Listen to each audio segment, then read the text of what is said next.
नमस्कार, मैं हूं सुमित अवस्थी। वो सुबह कभी तो आई। वाकई आज कोरोना की अंधेरी रात इतनी लंबी और गहरी हो गई है कि लोग निराश होने लगे। ये सही है कि कहीं कहीं कोरोना के मामले कम आ रहे हैं, लेकिन वो आंकड़ों में ही अच्छे लगते हैं। असलियत में तो एक भी मौत दुखदाई होती है। यहाँ तो 3000 से ज्यादा मौत लगातार हफ्ते भर से बदस्तूर जारी है। अगर 15 दिन पहले ऑक्सीजन से लेकर जरूरी इंजेक्शन तक के लिए मारामारी थी, तो आज भी मुश्किलें जस की तस खड़ी हैं। बस जहां कहीं कोरोना कर्फ्यू या लॉकडाउन लगा, वहां पर थोड़ी बहुत राहत दिखती है आंकड़ों में। और लॉकडाउन से याद आया कि आज आपकी पहली पसंद में सबसे ज्यादा 31% लोग ये देखना चाहते हैं कि कोरोना की दूसरी लहर से निपटने के लिए लॉकडाउन कितना जरूरी है। वहीं 20% लोग ये जानना चाहते हैं कि कैसे कोरोना का कहर उनकी दूसरी लहर अब गांव-गांव तक पहुंचती जा रही है। वहीं 16% लोगों की दिलचस्पी इस खबर में है कि क्यों नहीं देश के हर नागरिक को कोरोना वैक्सीन मुफ्त में लगे, क्यों उसका पैसा देना पड़े। 5 राज्यों में चुनाव के नतीजे आ चुके हैं। वहां सत्ता की ताजपोशी हो रही है, जश्न मनाया जा रहा है, कोरोना को भूला जा चुका है। लेकिन लोगों की नजर सत्ता पर नहीं बल्कि कोरोना के सितम पर है, जिससे हर दिन लाखों लाख लोगों को भोगना पड़ रहा है।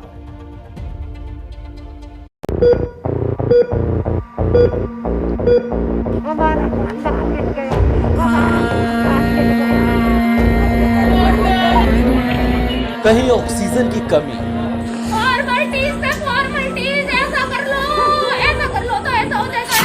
कहीं दवाओं की मारामारी, ना डॉक्टर आता है, बेचारी वो बताइए नर्स लोग आती है, सिर्फ नर्स लोग ट्रीटमेंट करती है। कोरोना की दूसरी लहर से बढ़ते गए मौत के आंकड़े। एक एम्बुलेंस में 5-5, 7-7 यहाँ पे बॉडी थी। अब तक कोरोना 2 करोड़ के पार, 3000 से ज्यादा मौत, 7वें दिन लगातार।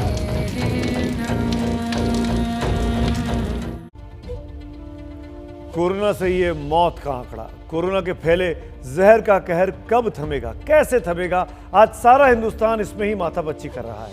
हम सब मास्क लगाते हैं, सामाजिक दूरी का पालन करते हैं, और ये वाकई में बहुत ज़रूरी भी है कि आप मास्क हमेशा लगा कर रखें। लेकिन ये सब बचाव है, इलाज नहीं है।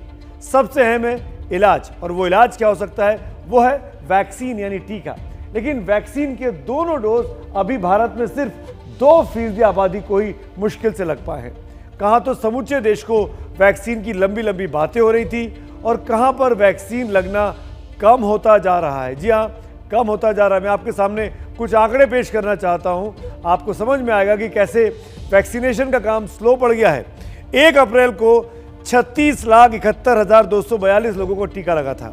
उसके अगले दिन 2 अप्रैल को 30 लाख लोगों को 30,93,795 करीब 31 लाख लोगों को टीका लगा। लेकिन एक महीने के बाद 1 अप्रैल से 1 मई 18,26,000 पे आंकड़ा आ गया। 2 मई यानी कल का ये आंकड़ा है, 12,10,347 लोगों को ही ये टीका लग पाया है। आप समझ सकते हैं कि इसी तरीके से अगर वैक्सीन लगने की रफ्तार कम होती गई तो देश इस कोरोना महामारी से कैसे निपटेगा। आज हर कोई वैक्सीन लगवाना चाहता है, वैक्सीन को लेकर लोगों के मन में उत्सुकता है, लेकिन वैक्सीन का अभाव भी साफ देखा जा रहा है। जबकि लोगों की जान की हिफाजत की बड़ी जिम्मेदारी सरकारों पर होती है, लेकिन सरकारें पस्त पड़ी हैं। और आज उनको एक्शन में लाने के लिए अलार्म बेल बजाया है सुप्रीम कोर्ट ने। सुप्रीम कोर्ट वैक्सीन को लेकर अब सरकार पर बेहद सख्ती से पेश आया है। सुप्रीम कोर्ट ने पूछा कि आखिर अलग अलग वैक्सीन की कीमत अलग अलग क्यों है। आपको हमने भी दिखाया था कि कोविशील्ड और कोवैक्सीन दोनों की कीमतों में फर्क है। अदालत ने आज उसी पर सवाल उठाया। अदालत ने यह भी पूछा कि जब सरकार 45 पार के लोगों को मुफ्त टीका दे रही थी, तो 18 से 44 साल वालों की मुफ्त वैक्सीन पर क्या सरकार की नीति है।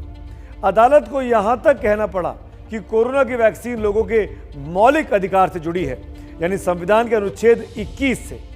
सुप्रीम कोर्ट ने केंद्र सरकार से पूछा कि जब केंद्र को रियायती दरों पर वैक्सीन मिल रही है तो राज्यों को क्यों नहीं मिल रही है, राज्यों के दाम अलग क्यों हैं। अदालत ने यह भी पूछा कि शुरू में 2 वैक्सीन कंपनियों को 1500 और 3000 करोड़ रुपए केंद्र सरकार की तरफ से दे दिए गए। ये वैक्सीन विकसित करने की कुल लागत का कितना बड़ा हिस्सा था, अदालत जानना चाहती है। और इसी आधार पर यह भी पूछा कि केंद्र से कंपनियों को जो अनुदान दिया गया है, क्या उसी के बदले केंद्र को रियायती दर पर वैक्सीन मिली है। एक तरफ सुप्रीम कोर्ट की फटकार और सवाल है, तो दूसरी तरफ आरोपों के साथ विपक्ष की एक सामूहिक चिट्ठी भी है। कांग्रेस समेत 13 दलों के नेताओं ने एक संयुक्त चिट्ठी प्रधानमंत्री नरेंद्र मोदी को लिखकर सभी हिंदुस्तानियों को मुफ्त में, जी हां बिल्कुल मुफ्त में वैक्सीन देने की पैरवी की है, अपील की है। आज से कई जगहों पर 18 साल से ज्यादा उम्र वालों को वैक्सीन लगने का काम शुरू भी हुआ, लेकिन मुश्किलें वहां भी पीछा नहीं छोड़ रही।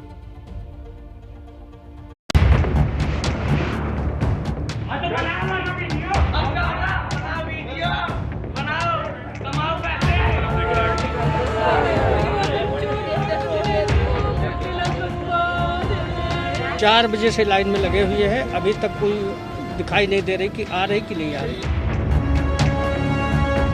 और 15-20 मिनट हाफ एन आवर अगर यहाँ तक ऑक्सीजन ना पहुँची तो यहाँ पे बहुत बड़ी एक ट्रेजेडी हो जाएगी, बहुत लोग नहीं बचेंगे यहाँ पे। प्लीज़। कोरोना की दूसरी लहर ने कोहराम मचा दिया है। अस्पतालों की कमी, ऑक्सीजन की जद्दोजहद और बिना इलाज मरते लोगों की खबरों से पूरे देश में मातम पसरा है। कोरोना से बचने का कोई रास्ता लोगों को समझ में नहीं आ रहा। यह हाल तब है जब भारत के पास कोरोना से लड़ने का हथियार दूसरी लहर के पहले ही आ चुका था। जी हाँ, हम बात कर रहे हैं कोरोना की वैक्सीन की। लेकिन हथियार आपके पास हो और उसे जंग के बाद चलाया जाए तो उसका फायदा सिफर ही रहता है। वैक्सीन के साथ कुछ ऐसा ही हो रहा है। दूसरी लहर आने के बाद सिर्फ 45 साल से ज्यादा की उम्र तक के लोगों को टीका लग पाया था और उनकी तादाद भी उतनी नहीं थी। कोरोना की रफ्तार बढ़ने के बाद अब सरकार ने मई महीने में 18 से 44 साल के लोगों के लिए वैक्सीनेशन ड्राइव की शुरुआत की है। लेकिन समस्या यह है कि अब तक जो वैक्सीन केंद्र सरकार उपलब्ध करा रही थी वो अब राज्यों को खरीदनी है। दूसरी दिक्कत ये कि वैक्सीन बनाने वाली कंपनियों के पास वैक्सीन की उपलब्धता उतनी नहीं है जितनी मांग है। नतीजा ये हो रहा है कि ऐलान के बाद भी लोगों को वैक्सीन मिलने में दिक्कत आ रही है। उन्हें भी जो पहली बार वैक्सीन लगवाने आ रहे हैं और उन्हें भी जिन्हें दूसरा डोज लेना है। हम तो बहुत पहले से ही घबरा रहे थे कैसे भी टीका लग जाए जो सेफ रहे, लेकिन यहाँ आने के हमारे पास मैसेज भी आ रहे हैं, सब कुछ आ रहे हैं, लेकिन टेबल नंबर का हमें नहीं आइडिया था। देश की राजधानी दिल्ली में 18 से 44 साल की उम्र के लोगों के लिए वैक्सीनेशन ड्राइव शुरू हुआ तो टीका लगवाने के लिए लोगों की भीड़ लग गई। हालांकि रजिस्टर्ड लोगों को ही वैक्सीन लगवाने के लिए SMS कर बुलवाया गया था। इस वक्त हम सेंट्रल दिल्ली में मौजूद हैं स्कूल के अंदर और आप यहाँ पर तस्वीरों में देख सकते हैं कि काफी भीड़ यहाँ पर वैक्सीन लगवाने के लिए लगी हुई है। लोगों की लंबी लंबी जो कतार है वो यहाँ पर लगी हुई है। दिल्ली के दूसरे बूथों पर भी यही हाल रहा। लोगों को वैक्सीन के लिए लंबा इंतजार करना पड़ रहा है। हालांकि सरकार का कहना है कि पहला दिन होने के चलते कुछ कमियां हैं जिन्हें दूर कर लिया जाएगा। रजिस्ट्रेशन में कोई नहीं हुई, लेकिन अपॉइंटमेंट लेने में हो रही है, क्योंकि अभी अपॉइंटमेंट में तो 4.5 लाख वैक्सीन ही आई हैं और लिमिटेड सेंटर्स ही हैं। अभी 300 सेंटर्स हैं पूरी दिल्ली में। जैसे जैसे सेंटर्स बढ़ेंगे वैक्सीन अवेलेबल होने के बाद, वैसे वैसे वो दिक्कतें भी दूर हो जाएंगी। दिल्ली की ही तरह मुंबई में कोरोना से बचने के लिए लोग वैक्सीन लगवाने के लिए पहुंच रहे हैं। मुंबई के सबसे बड़े वैक्सीनेशन सेंटर BKC में लोगों की भारी भीड़ सुबह से ही पहुंचने लगी। 18 से 44 साल की उम्र के बीच के लोगों को वैक्सीन दिया जा रहा है। हालांकि मुंबई में वैक्सीन की संख्या काफ़ी कम है। बताया जाता है कि कुल 2500 डोज ही मुंबई में आज के दिन अवेलेबल है, जिसे 5 अलग अलग सेंटर्स में डिवाइड किया गया है। वहीं पुणे में वैक्सीन न होने के चलते कई जगह वैक्सीनेशन का काम रोक दिया गया। महाराष्ट्र सरकार पहले ही वैक्सीन की कमी का रोना रो रही है और अब उसने केंद्र से वैक्सीन दिलवाने की अपील की है। केंद्र कम से कम राज्यों को इजाजत दे कि दुनिया में कोई देश में अगर वैक्सीन कोई बनाता है और जल्द से जल्द वो पुरौठा कर सकता है तो ऐसी वैक्सीन का भी परमिशन केंद्र को देना चाहिए। उत्तर प्रदेश में भी आज 7 शहरों में वैक्सीनेशन का काम शुरू हुआ। 7 जिलों को मिलाकर सिर्फ 20,200 लोगों को ही वैक्सीन दी जा सकेगी। राजधानी लखनऊ के 11 केंद्रों पर 18 से 44 साल के बीच के लोगों के टीकाकरण का काम शुरू किया गया। कई केंद्रों पर लोगों को बुला तो लिया गया, लेकिन उन्हें वैक्सीन नहीं मिल पाई। आज वह वैक्सीन तेजी के साथ लग रहा है और देश के अंदर सर्वाधिक वैक्सीन लगाने वाला प्रदेश भी उत्तर प्रदेश है। हम लोग अब तक प्रदेश के अंदर 1,27,00,000 से अधिक लोगों को वैक्सीन दे चुके हैं। रजिस्ट्रेशन मेरा हो गया था 3 दिन पहले, लेकिन यहाँ पे कहा जा रहा है कि अभी रजिस्ट्रेशन आपका हुआ नहीं है। ऑन द स्पॉट किया गया आपने और वो माना नहीं जाता है, ऐसा ये बोल रहे हैं। मैंने मैसेज दिखाया लेकिन वो उनके पास मैसेज कोई नहीं आया। अब विरोधी इस वैक्सीनेशन ड्राइव को लेकर सवाल खड़े कर रहे हैं। यूपी के चिकित्सा शिक्षा मंत्री से जब वैक्सीन की कमी के बारे में एबीपी न्यूज ने सवाल किए तो वो बसते हुए नजर आए। जैसे जैसे हमारे पास एक हफ्ता तक हम लोग 18 से लेकर 44 साल तक की उम्र वालों का वैक्सीनेशन करेंगे और उसके बाद पूरे प्रदेश में वैक्सीनेशन होगा। अच्छा, ग्लोबल टेंडर जाने कह रहे सर, वो कब होगा, कैसे होगा? जी, ग्लोबल टेंडर की प्रक्रिया चल रही है और बहुत जल्दी आपके सामने परिणाम आएगा। 1 करोड़ वैक्सीनेशन के बारे में बता दें सर, जो 1 करोड़ वैक्सीन का ऑर्डर किया था। पटना में भी सुबह से ही लोग वैक्सीन के लिए लाइनों में लगे नजर आए। लोग वैक्सीन लगवाना चाहते हैं, लेकिन वैक्सीन कब मिलेगी किसी को नहीं पता। ये एक बड़ी समस्या है 45 साल से ज़्यादा उम्र के लोगों की, कि लोगों की संख्या ज़्यादा है। वैक्सीन सेंटर्स पर वैक्सीनेशन करने वालों का कहना है कि वैक्सीन उनके पास कम मात्रा में फ़िलहाल मौजूद है और यही वजह है कि जिनकी उम्र 18 साल या 45 साल से कम है, उन लोगों को अभी इस हफ्ते 1 मई से 7 मई के बीच में वैक्सीन उनको नहीं मिल सकती है। वैक्सीन लगवाकर कोरोना से सुरक्षित होने की चाह रखने वाले करोड़ों लोग हैं, लेकिन उनकी चाहत पूरी करने के लिए हिंदुस्तान के पास वैक्सीन की कमी है। अब विदेशों से भी वैक्सीन मंगाने की आवाजें तेज हो रही हैं, लेकिन ये सब कब तक होगा? हर हिंदुस्तानी तक वैक्सीन कब पहुंचेगी, ये कहना मुश्किल है और तब तक कोरोना क्या रंग दिखाएगा, ये आप खुद सोच सकते हैं। और आज आपको ये बात मैं साफ कर दूं कि वैक्सीनेशन की प्रॉब्लम की दिक्कतें हो रही वो तो आप लगातार देख रहे हैं, लेकिन वैक्सीनेशन के इस प्रोग्राम को कैसे सफल बनाया जाए, क्या नीति हो, वो भी हम इंडिया चाहता है के जरिए तमाम हुक्मरानों को दिखाना चाहते हैं। आज हालात इतने खराब हैं कि लोग डर के साए में जी रहे हैं। पता नहीं कब कौन सी अनहोनी हो जाए। लोगों की एकमात्र उम्मीद कहीं से है तो वो वैक्सीन से है, लेकिन उसको लेकर दिन भर अफरा तफरी बढ़ती जा रही है। लेकिन सरकार चाहे तो एक मुकम्मल नीति बनाकर इस वैक्सीनेशन की प्रक्रिया को अच्छे से हमारे देश में पूरा कर सकती हैं। क्या करना चाहिए सरकार को, आपको बताते हैं। पहले तो केंद्र सरकार को वैक्सीनेशन की कमान पूरी तरीके से अपने हाथ में रखनी होगी, यानी एक ऐसी सेंट्रलाइज्ड नोडल एजेंसी या अथॉरिटी बना दी जाए और वो चाहे तो सारे देश की वैक्सीनेशन की प्रक्रिया को अपने हाथ में ले ले और पूरी वैक्सीनेशन को एक साथ प्रक्रिया को बांध ले।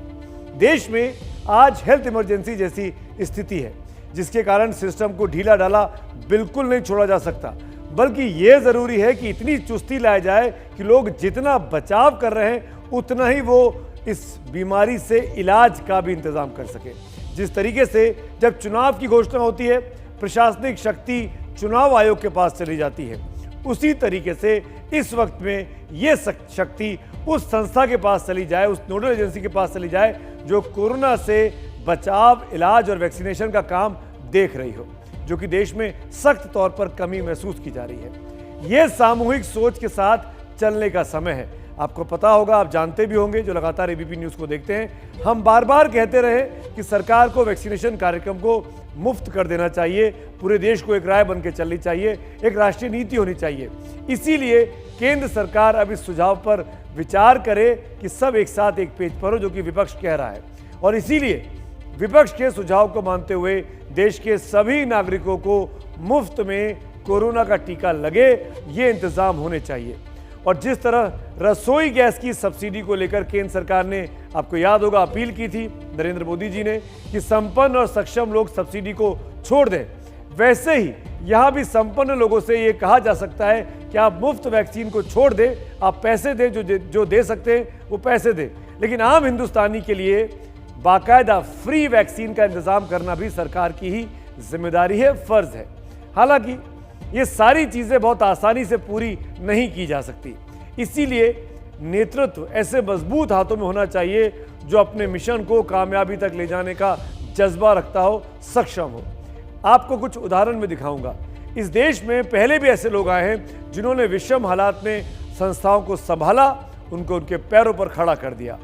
आपको याद होगा 30 साल पहले चुनाव आयोग एक संस्था तो थी, लेकिन उसकी कितनी ताकत है वो खुद चुनाव आयुक्तों को नहीं पता थी। साफ तौर पर जब इस जगह की कमान मिली TN शेषन साहब को, जो कि दक्षिण भारत से आते थे, उन्होंने बाकायदा चुनाव आयोग को एक दांत वाला चुनाव आयोग बनाया और मजबूत और ताकतवर संस्था बनाया।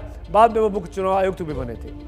हिंदुस्तान परमाणु शक्ति संपन्न देश बने, इस दिशा में चुपचाप काम करते रहे पूर्व राष्ट्रपति APJ अब्दुल कलाम, चाहे वो इंदिरा गांधी का वक्त रहा हो या फिर बाद में अटल बिहारी वाजपेयी साहब का। और जब दम लिया, जब परमाणु शक्ति बना, वो उसके बाद ही कलाम साहब ने पूरी तरीके से, आप कह सकते हैं, हिंदुस्तान के मिसाइल मैन ने एक बड़ी कामयाबी हासिल की। 3 दशक पहले पंजाब आतंकवाद की चपेट में था। खालिस्तान आंदोलन के कारण वहां पर बेगुनाहों का खून हर रोज बहता था। तब पुलिस की कमान वहां पंजाब में KPS गिल साहब को मिली थी, जिन्होंने आतंक का सफाया किया और पंजाब में शांति की बहाली की। ऐसे एक और शख्स है, 1990 के दशक में ही महाराष्ट्र में एक ऐसे अधिकारी सामने आया जिसने अतिक्रमण हटाने में बड़े बड़े राजनीतिक रसूख वालों को भी नहीं बख्शा था। उनकी एक नहीं सुनी थी, और वो थे GK खैरनार। ऐसे एक और शख्सियत हैं मेट्रो मैन के नाम से मशहूर E श्रीधरन।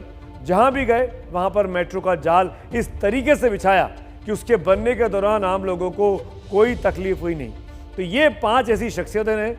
इसके जैसे इन नामों की मैं इसलिए चर्चा कर रहा हूं ताकि आपको पता लगे कि किसी ऐसी शख्सियत की ज़रूरत है जो आज कोरोना महामारी के टास्क फोर्स और वैक्सीनेशन कार्यक्रम को लीड करे, ताकि ये संदेश देश भर में जा सके कि वाकई में पूरा देश इस वायरस को मात देने के लिए एक साथ है, एकजुट है। इसी तरह के लीडर की आवश्यकता है इस पूरे मिशन को संभालने के लिए। सुप्रीम कोर्ट भी इशारा कर रहा है कि मुफ्त में हर हिंदुस्तानी को वैक्सीन लगनी चाहिए। समूचा विपक्ष भी यही चाहता है कि हर नागरिक को कोरोना से रक्षा कवच के रूप में वैक्सीन जरूर लगे और मुफ्त में लगे। बिहार चुनाव में BJP ने तो मुफ्त में वैक्सीन लगाने का अपना चुनावी एजेंडा सबके सामने रखा था। तो क्या आज समूचे देश में ये काम उसी तरीके से नहीं किया जा सकता जिस तरीके से कभी पल्स पोलियो की बीमारी को खत्म किया गया था? आपको याद होगा, पल्स पोलियो की ड्रॉप पर घर घर जाकर ड्रॉप पिलाई गई थी, जबकि उससे किसी का संक्रमण का खतरा नहीं होता है। जबकि कोरोना वैक्सीन लगाने के लिए इस तस्वीर को देखकर आप सोच सकते हैं कि इसमें कोरोना से बचाव तो बाद में होगा, पहले भला चंगा आदमी संक्रमित होकर इस कतार से घर पहुंच सकता है। ऐसी कतारें जो वैक्सीनेशन सेंटर के बाहर है वो कोरोना के लिए सुपर स्प्रेडर साबित हो सकती है। इसीलिए बेहतर यही होता कि सरकार ऐसा इंतजाम करे कि घर घर जाकर लोगों को ये मुफ्त वैक्सीन लगाई जा सके। मुफ्त वो जिसकी मांग हम कर रहे हैं, जिसकी मांग देश के बहुत सी कोनों से आ रही है। आखिर हर नागरिक को इसको लगाना ही है, क्योंकि एक भी नागरिक अगर संक्रमित छूट गया या बगैर वैक्सीन के छूट गया तो पूरी मानवता को, पूरे मुल्क को फिर से वो संक्रमित कर सकता है। अब सवाल ये उठता है खर्चे का कि पैसा कहां से आएगा अगर मुफ्त में ये टीकाकरण का कार्यक्रम हुआ, क्योंकि सरकार ही पूरा खर्च इसको उठाए तो पैसे बहुत लगेंगे। अब जरा खर्च का हिसाब आपको समझा देते हैं ताकि आप आसान हो जाए। इस देश में 18 साल से ज्यादा उम्र के लोगों की संख्या 87 करोड़ 65 लाख है। केंद्र सरकार को वैक्सीन कंपनियां एक डोज 150 रुपए का हिसाब दे रही हैं। हर आदमी को वैक्सीन की 2 डोज लगेंगी, यानी प्रति व्यक्ति 300 रुपए का खर्चा है। इसी तरीके से समूचे 87 करोड़ 65 लाख लोगों के लिए खर्च आएगा 26,295 करोड़ रुपए। इसके अलावा वैक्सीन के रखरखाव, डॉक्टरों, नर्सों और वैक्सीन सेंटर का खर्चा, दूसरे लॉजिस्टिक खर्चे भी अगर जोड़ लेते हैं तो केंद्र सरकार चाहे तो वैक्सीन का खर्च खुद उठा सकती है और लॉजिस्टिक खर्चों को राज्यों से उठाने की बात कर सकती है। इस मेलजोल से सबको टीका भी लग जाएगा, एक राष्ट्रीय नीति बनती दिखाई भी देगी। और वैसे आपको याद होगा कि बजट भाषण में, मैं कोई बड़ी बात नहीं कह रहा हूं, अभी 2 महीने पहले बजट भाषण में वित्त मंत्री निर्मला सीतारमण ने घोषणा की थी कि वो 35,000 करोड़ रुपए वैक्सीनेशन के कार्यक्रम के लिए अलग से आवंटित कर रही हैं। सुनिए क्या कहा था निर्मला सीतारमण ने।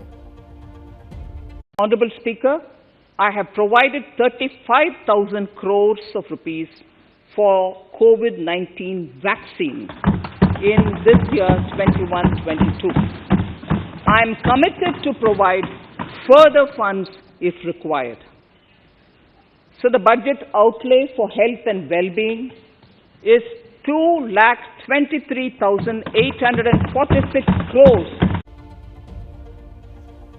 आज की तारीख में ये बहुत ज़रूरी हो गया है कि वैक्सीन सबको लगे। जी हाँ, एक एक व्यक्ति को, एक एक हिंदुस्तानी को लगे जो 18 साल से बड़ी उम्र का है। आज आलम यह है कि कोरोना की दूसरी लहर गांव-गांव तक अब कहर फैला रही है। भयावह तस्वीरें रूरल इंडिया से निकलकर सामने आ रही हैं।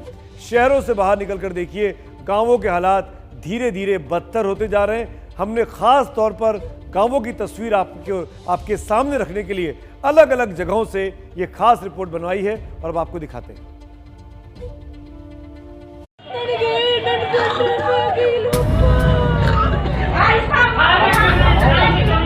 जब एक दिन में लाखों मरीज आने लगे तो देश की स्वास्थ्य व्यवस्था पूरी तरह चरमरा गई। ये तस्वीरें देश के उन शहरों की हैं जहां लोग दूर दूर से इलाज कराने के लिए आते हैं, लेकिन जब यहाँ के हालात इतने खराब हैं तो बाकी इलाकों में क्या होगा ये आप खुद सोच सकते हैं।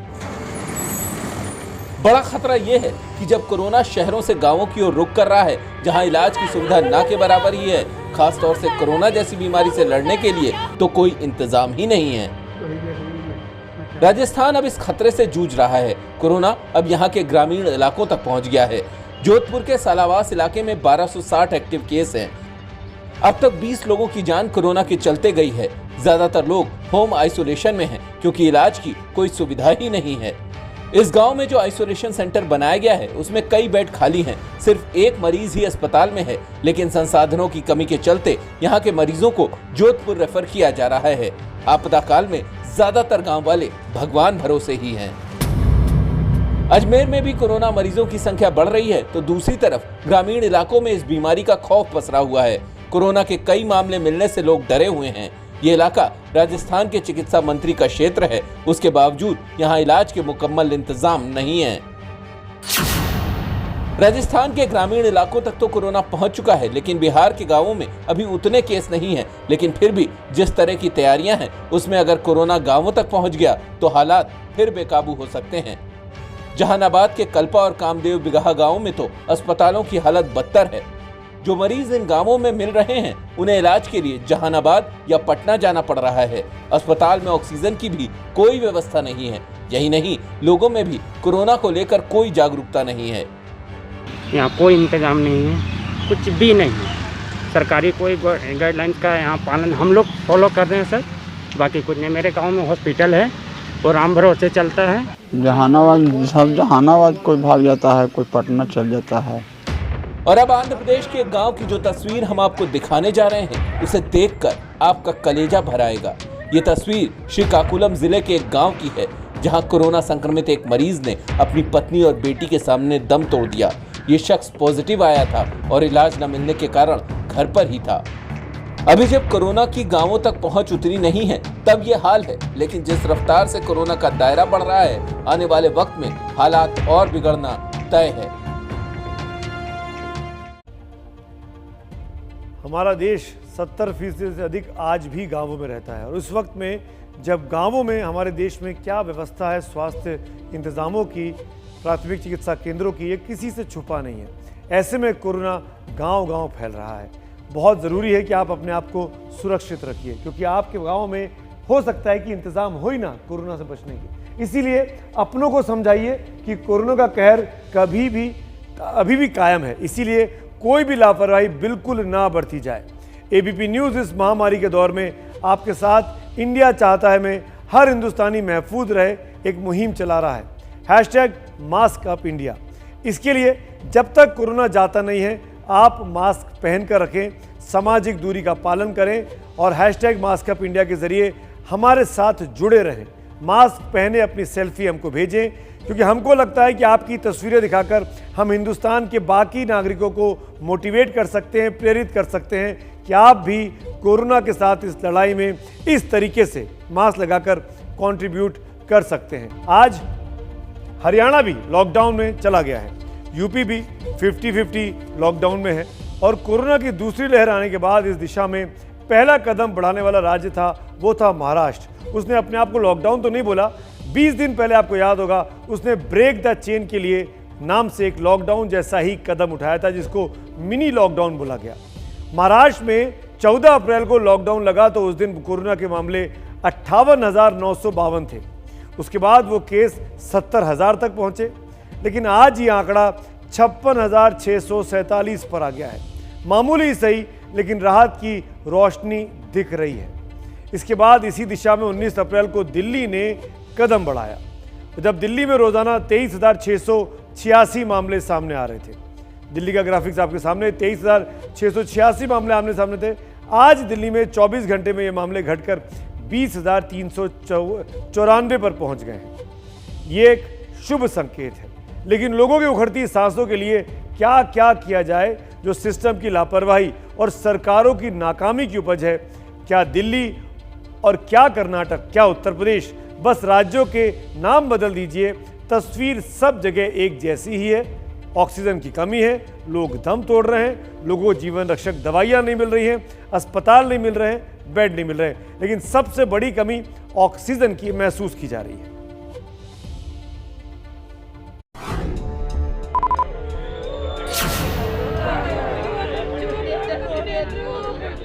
डबल इंजन वाली गाड़ी भी इतनी तेजी से नहीं चली कि कर्नाटक के चामराजनगर में उन 24 लोगों तक ऑक्सीजन पहुंचा पाती जिनकी जान चली गई।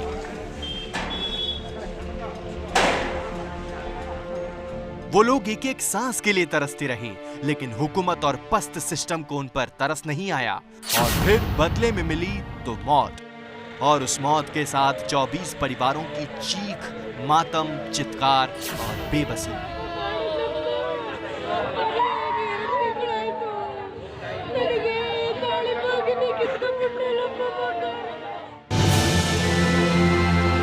हमारी व्यवस्था करिए सरकार, बहुत परेशान हो गए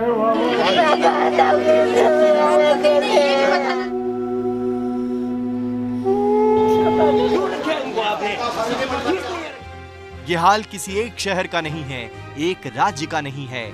जहां राम राज्य का दावा किया जाता है, वहां भी लोग एड़ियां रगड़ रगड़ कर, तड़प तड़प कर जान देने को मजबूर हैं। आखिर ये मौत कोई कुदरती नहीं है। Government doesn't have proper planning. ಸರ್ಕಾರ ಸರಿಯಾದ ರೀತಿಯಲ್ಲಿ ಪ್ಲಾನ್ ಹಾಕೊಳ್ಳಿಲ್ಲ. ಔಷಧಿಗಳನ್ನ ಒದಗಿಸಬೇಕು, ಬೇಸಿಕ್ ಆಕ್ಸಿಜನ್ ಬೇಕು, ಇವೆಲ್ಲ ಕೂಡ ಅದಕ್ಕೆ ಅವ್ರಿಗೆ ಮಾಡಿಲ್ಲ. ಅವರ ಸರಿಯಾದ ರೀತಿಯಲ್ಲಿ ಮಾಡೋಕ್ಕಾಗಿದ್ದರಿಂದ ಇಂಥ ಘಟನೆ ಆಗ್ತಾ ಇದೆ. Government should be held responsible. क्या कर्नाटक और क्या उत्तर प्रदेश, हर जगह सांसों का संकट एक सरीखा है। उत्तर प्रदेश के बहराइच से ऐसी तस्वीर आई है जो मानव संवेदना को हिला देने के लिए काफी है। बहराइच के सरकारी मेडिकल कॉलेज से आई ये तस्वीर एक बेटी की बेचारगी और लखनऊ से सब कुछ अच्छा होने का दावा करने वाले नीति नियंताओं के झूठ की गवाही दे रही हैं। क्योंकि जब मां को सांस लेने में तकलीफ हुई तो पता लगा कि अस्पताल में ऑक्सीजन ही नहीं है, और ऐसी महामारी जो संपर्क में आने से फैलती है, उसकी परवाह किए बिना एक लाचार बेटी अपने मुंह से मां को सांस देने की लाचार कोशिश करती है। वो बेटी अपनी मां की जान बचाने के लिए अपने फेफड़ों की पूरी जान झोंक देती है, लेकिन फिर भी वो अपनी मां की जान नहीं बचा पाती। जिस मां ने बेटी को जन्म दिया वो उसी के सामने घुट घुट के मर गई। बेटी चाह कर भी मां को नहीं बचा पाई, और वजह सिर्फ इतनी सी कि ऑक्सीजन नहीं था। लेकिन सब कुछ ठीक होने का दावा करने वाले सच हो जाते हैं, मौत झूठी। ये एक पूरा बड़ा काम है, विस्तृत काम है। हमारा कंट्रोल यहाँ चल रहा है और हम विशेष रूप से इस काम को कर रहे हैं। इसमें ऑक्सीजन की जो व्यवस्था है, जो सबसे क्रिटिकल व्यवस्था पूरे कोविड सिस्टम की है, उसको मजबूती से हम इम्प्लीमेंट कर सकें। छोटे जिलों को भूल जाइए, लखनऊ का हाल भी कम बुरा नहीं है। लखनऊ के राम मनोहर लोहिया अस्पताल ने तो गजब का नाकारापन दिखाया। एक जीवित महिला को मृत घोषित कर दिया। परिजन जब सुखरानी नाम की महिला को घर लेकर पहुंचे तो पता लगा सांसें चल रही हैं। और ये हम लोग अपने घर पे लेके आए तो यहाँ मेरी माता जी की सांसें चल रही थी। और ऐसी स्थिति में लगता तो यही है कि जिंदा व्यक्ति को मुर्दा घोषित करने वाले सिस्टम की तमाम चेतनाएं मर चुकी हैं। और ये बात सिर्फ उत्तर प्रदेश तक सीमित नहीं है। जिस गुजरात मॉडल की दुहाई दी जाती है, उसके सबसे बड़े शहर अहमदाबाद की हालत भी किसी से छिपी नहीं है।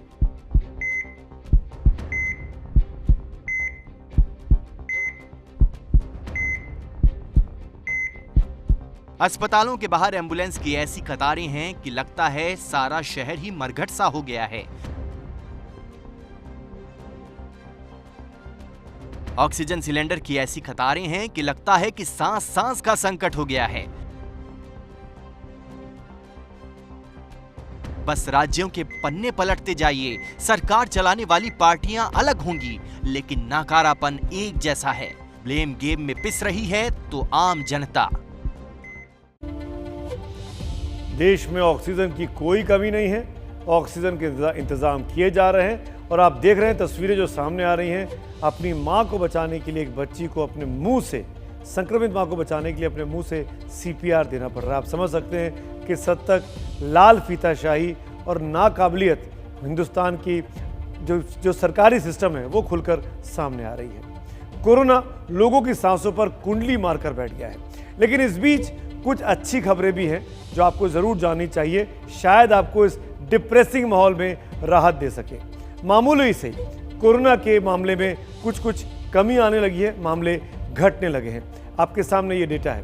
1 मई को 4,01,993 मामले सामने आए थे, यानी आज से 3 दिन पहले।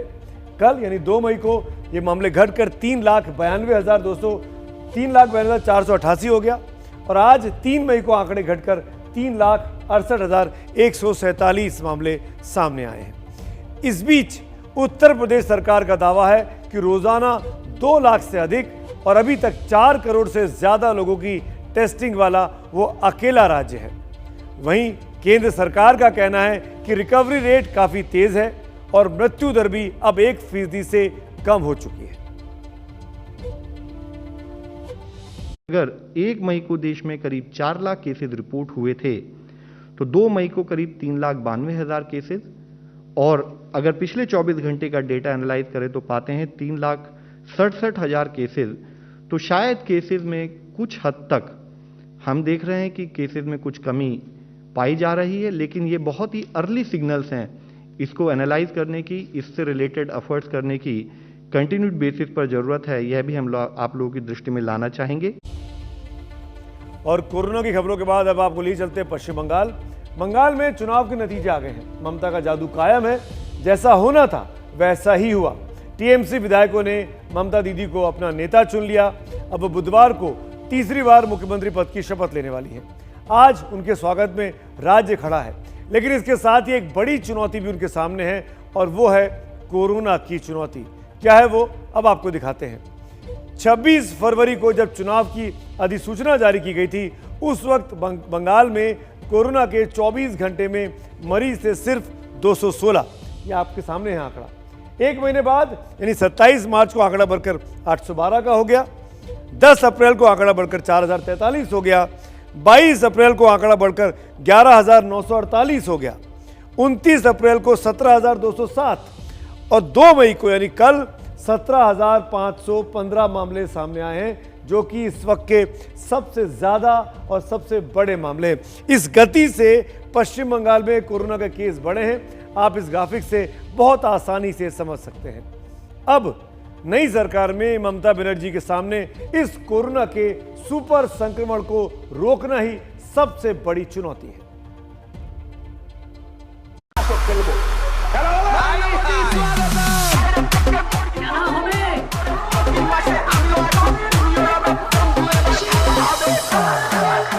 আমার ফার্স্ট প্রায়োরিটি এখন হবে, যেহেতু Covid is my first priority.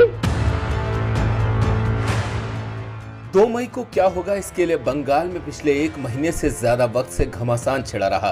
Corona काल में हो रहे इस चुनाव में जुटाई गई भीड़ अब कोरोना की मार से त्रस्त है।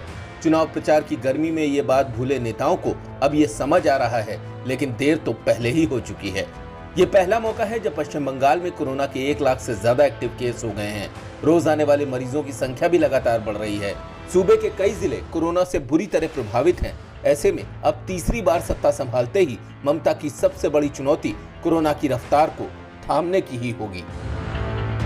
আমার ফার্স্ট প্রায়োরিটি এখন হবে, যেহেতু Covid is my first priority, and I appeal to all of my workers not to go for any victory rally or anything right now, because we will do the victory rally after the Covid situation is over.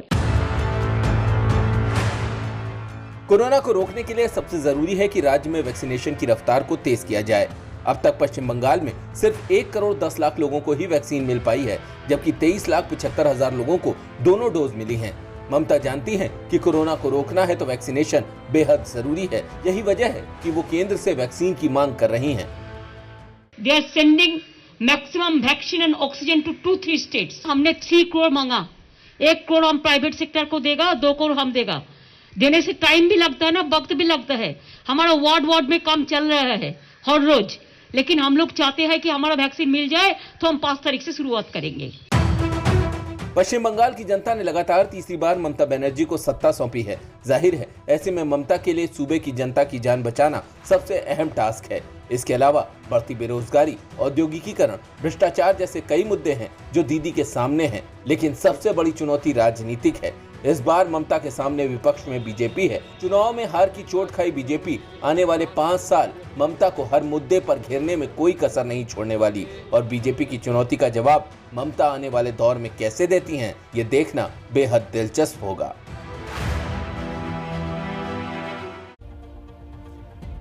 अभी ममता बनर्जी के लिए ताजपोशी के दिन है। ममता को इतनी शानदार जीत मिलेगी ऐसा अंदाजा किसी भी सियासी विश्लेषक या सेफोलॉजिस्ट को इस हद तक नहीं था। ममता की आंधी में बीजेपी की राइटर्स बिल्डिंग तक पहुंचने के सपने धुल गए हैं, तो कांग्रेस और लेफ्ट पूरी तरीके से गायब दिखाई दे रही है। साफ हो चुकी है, एक अदद सीट तक नहीं आई है लेफ्ट को और कांग्रेस को। फिर भी दोनों पार्टियां बहुत खुश हैं। कहीं ममता की इस जीत में लेफ्ट कांग्रेस और फुरफुरा शरीफ के गठबंधन की कोई सीक्रेट प्लान तो नहीं था। देखिए हमारी ये एक खोजी रिपोर्ट।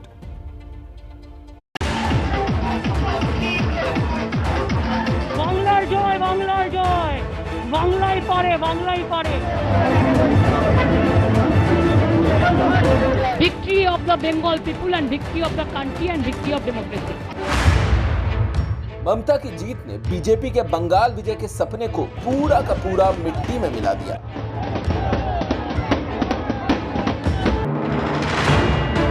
कहां तो सपना 200 पार का था, कहां तो शनार बांग्ला के नारे बंगाल की चुनावी रणभूमि में गूंज रहे थे,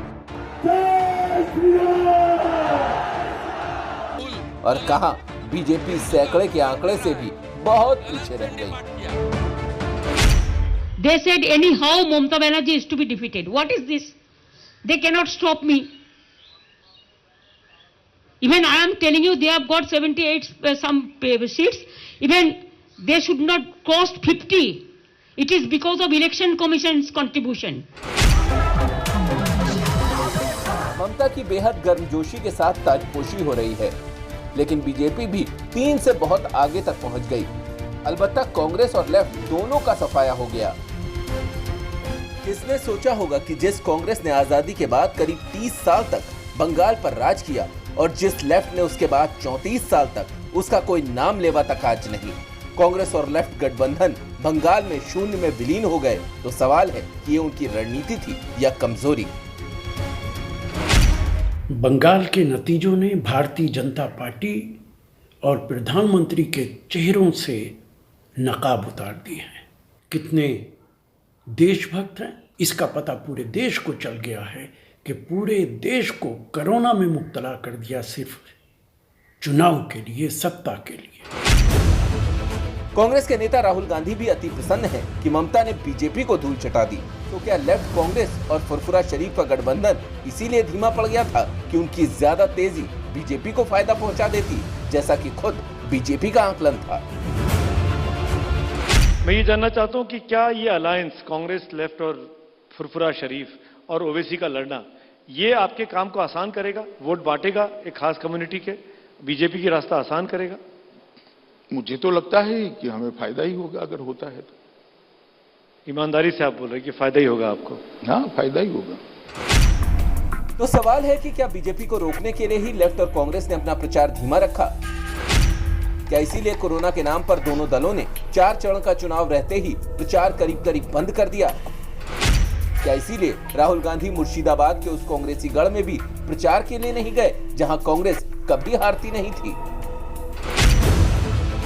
अगर ऐसा है तो बीजेपी को रोकने में कांग्रेस और लेफ्ट कामयाब हो गए, लेकिन दूसरों की एक आंख फोड़ने के चक्कर में अपनी दोनों आंख गंवा बैठे। बस बची तो ममता की जय जयकार।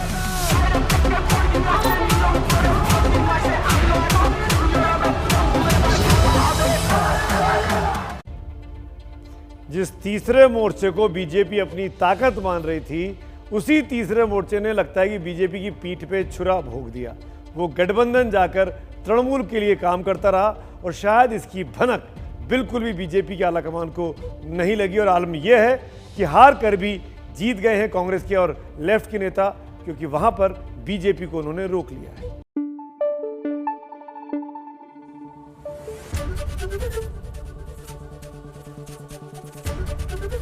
एबीपी न्यूज आपको रखे आगे।